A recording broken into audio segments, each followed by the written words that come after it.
किसी ने बहुत पहले ऐसा कहा था। ऐसे किस्से हुए हैं कि कोई मर गया पर उनकी चीजें यहां वहां हिलती रहती थीं अपने आप। व्यक्ति के मरने के बाद पहले कुछ दिनों में, जब तक कि आप एक खास काबिलियत को अच्छे से स्थापित ना कर लें, आपको उस दिशा में नहीं देखना चाहिए।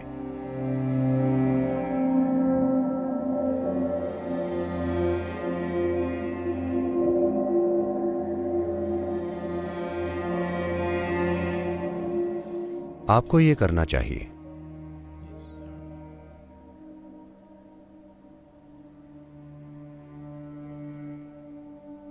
आप मुर्दों से संबंध रखना छोड़ दीजिए। एक बात जो आपको समझनी चाहिए कि कोई आपकी दादी है, आपकी मां, आपके पिता या वो जो भी हों, वो आपके लिए जो भी रहे हों, आपके लिए जितने भी प्रिय रहे हों, आपके जितने भी नजदीकी या अपने रहे हों, जैसे ही वो अपना शरीर, मन, बुद्धि और भावना की सामान्य समझ छोड़ देते हैं, तो आपका और उनका लेना देना खत्म। उन्होंने वो सभी चीजें यहीं छोड़ दी हैं, है ना? हाँ, वो सभी चीजें उन्होंने यहीं छोड़ दी। जो भी चीजें आप उनके बारे में जानते थे वो खत्म हो गई। कोई और चीज अब भी जारी है, लेकिन आपका उस चीज से कभी संबंध नहीं था। आपका संबंध अन्य पहलुओं से था। वो सभी पहलू तब खत्म हो गए जब उस व्यक्ति की मृत्यु हो गई।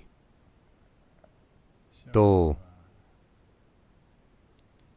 आपको किसी के मरने के बाद सिर्फ यही करना चाहिए कि आपने उनके साथ जो सुंदर पल बिताए हैं उन्हें बस मन से संजो कर रखिए। अगर कुछ सुंदर था तो उसे संजो कर रखिए, वरना उन्हें बस भूल जाइए। अपना कसूर और समस्याएं मुर्दों के जरिए सुलझाने की कोशिश मत कीजिए। यह चीज बहुत ही जटिल बन सकती है। यह बहुत ही ज्यादा जटिल बन सकती है। मुर्दों को मुर्दों के पास छोड़ दीजिए। आप जानते हैं, किसी ने बहुत पहले ऐसा कहा था।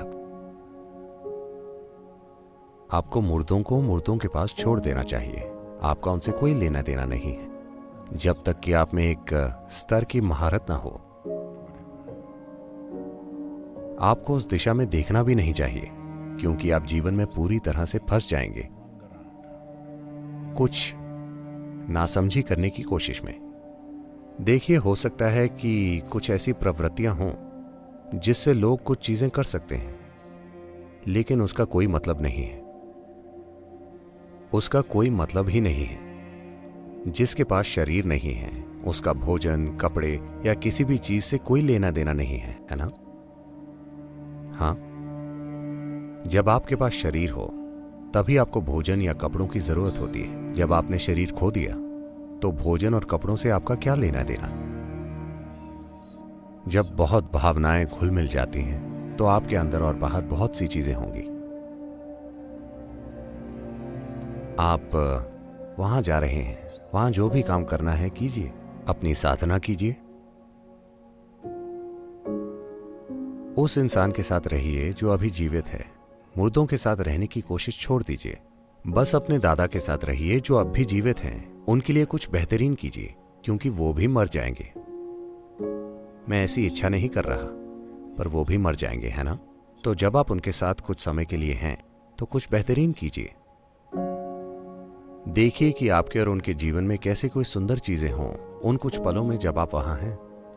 अपनी दादी के साथ काल्पनिक चीजें मत कीजिए। आपकी दादी का लेना देना खत्म हो गया है। उन्हें वापस आकर अपनी अलमारी में देखने की जरूरत नहीं है।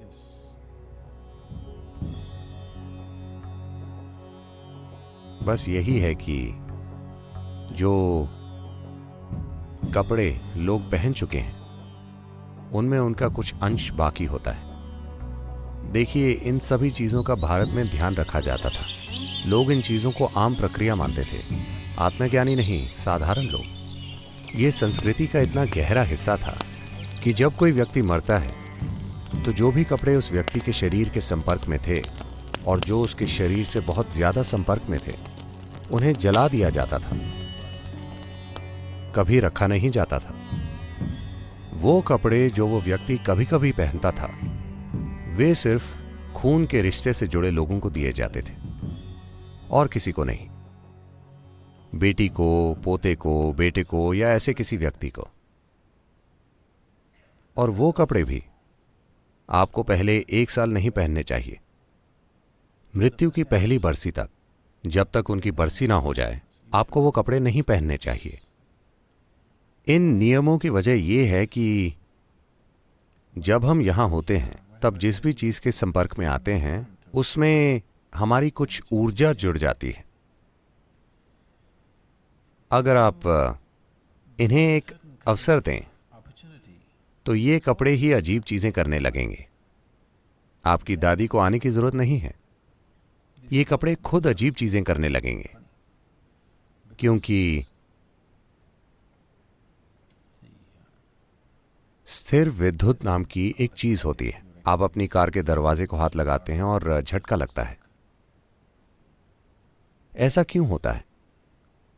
कार बिजली नहीं बना रही है ना? तो ऐसा क्यों होता है? बस किसी चीज के संपर्क में आने से यह थोड़ी चार्ज हो जाती है।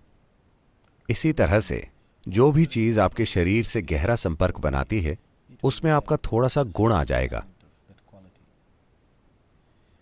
क्या आप जानते हैं कि काला जादू कैसे होता है? कोई आपको नुकसान पहुंचाना चाहे तो सबसे पहले वो ये करेंगे, वो आपकी अंडरवेयर या बाल चुरा लेंगे। अगर वो शरीर का हिस्सा पा सकें, अगर आपके बाल या नाखून पा सकें तो ये बहुत अच्छा है, वो आपका शरीर का हिस्सा है। अगर वो नहीं पा सकते तो सबसे पहले वो ऐसा कपड़ा खोजेंगे जो आपके शरीर के संपर्क में हो।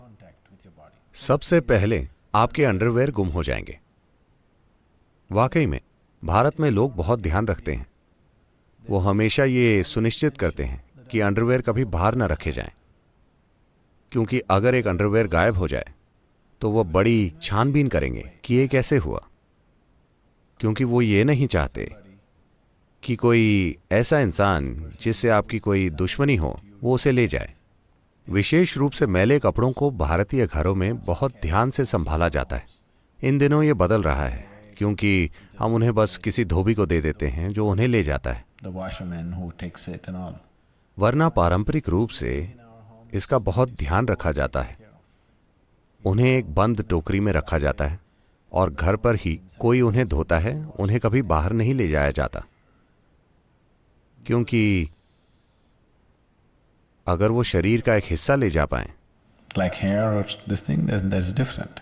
तो वो अलग बात है, लेकिन बस कपड़ों से वो आपको कुछ कर सकते हैं, क्योंकि उसमें एक मात्रा में आपकी ऊर्जा मौजूद है। तो व्यक्ति के मरने के बाद भी ये सच है, और वो थोड़ा चटक सकती है। अगर एक खास तरह की ऊर्जा सक्रिय है तो वो पहलू चटक सकता है। ऐसे किस्से हुए हैं, पता नहीं मुझे ये बताना चाहिए या नहीं। आपको भूत की कहानियों में मजा आता है? There have been instances where ऐसे किस्से हुए हैं कि कोई मर गया, जैसे कि वे बता रही हैं, और चीजें असल में यहां वहां हिलने लगी, खासकर वो चीजें जो उनके काफी करीब थीं। वो खुद ही यहां वहां हिलने डुलने लगती हैं। व्यक्ति के मरने के बाद पहले कुछ दिनों में वो व्यक्ति खुद आकर कुछ नहीं हिला रहा है। बात बस यही है कि जिस भी चीज से आपकी ऊर्जा जुड़ी हुई थी वहां से वो ऊर्जा जा रही है। वापस जाने की प्रक्रिया में थोड़ी सी हलचल होती है। देखिए, अगर आपकी कार का इंजन ऑन है और कार खड़ी है और फिर आप उसे बंद करते हैं तो इंजन रुकते समय कार में थोड़ी हलचल होती है। क्या आपने ये देखा है? इन दिनों कारें ऐसी बनाई जाती हैं कि आप ये ज्यादा नहीं देख पाते, लेकिन पुराने इंजनों को अगर आप देखें तो उन्हें बंद करने पर डिक डिक डिक डिक होता है। इंजन बंद हो रहा है, असल में हलचल कम होनी चाहिए, लेकिन ऐसा नहीं होता। जब वो एक स्थिति से दूसरी स्थिति में जाता है तो थोड़ी हलचल होती है। उसी तरह से आपका इंजन बंद हो रहा है। अब हर जगह थोड़ी सी हलचल हो गई। उस हलचल को देख गलतफहमी हो जाती है कि भूत यहां वहां घूम रहे। नहीं, कोई भूत नहीं है, बस ऊर्जा बाहर निकल रही है। of energy. ऐसा हो सकता है, जरूरी नहीं है कि ऐसा हर बार हो। बहुत सी चीजों की कल्पना लोगों ने की है, लेकिन ये हो सकता है, ऐसा होता है। So, तो इसके लिए, इन सभी चीजों से बचने के लिए, अगर कोई व्यक्ति आज मरता है तो 3 दिन बाद एक तरह की प्रक्रिया होती है, 11वें दिन अलग प्रक्रिया होती है, 13वें दिन अलग प्रक्रिया होती है और 40वें दिन एक अलग प्रक्रिया होती है। ये सभी चीजें ये सुनिश्चित करने के लिए कि उस व्यक्ति का कोई अंश बाकी न रह जाए, ताकि मुर्दों को रवाना किया जा सके और जीवित लोग अपना जीवन जी सकें। अगर जीवित लोग मुर्दों से मिलने लगे तो वे कई तरीकों से अपना जीवन खो देंगे। all this ये भूतों वाली चीजें थोड़ी पहेली जैसी तो जगाती हैं, लेकिन ये आपका जीवन ले सकती हैं कई तरीकों से, बहुत से तरीकों से, ऐसे तरीकों से जो आप अभी समझ नहीं पाएंगे और ऐसे तरीकों से जिनका अच्छा होना जरूरी नहीं है। ये पूरी तरह से आपका जीवन ले सकता है, आपका मुर्दों से जुड़ना। इसका मतलब ये नहीं है कि कोई ऊपर बैठा है और आपका जीवन छीनने की कोशिश कर रहा है, नहीं। बस मुर्दों से जुड़कर ऐसा हो सकता है। जब तक कि आप पर्याप्त रूप से स्थापित और एक विशेष क्षमता वाले व्यक्ति ना हो, आपको उस दिशा में नहीं देखना चाहिए। यह जरूरी नहीं है।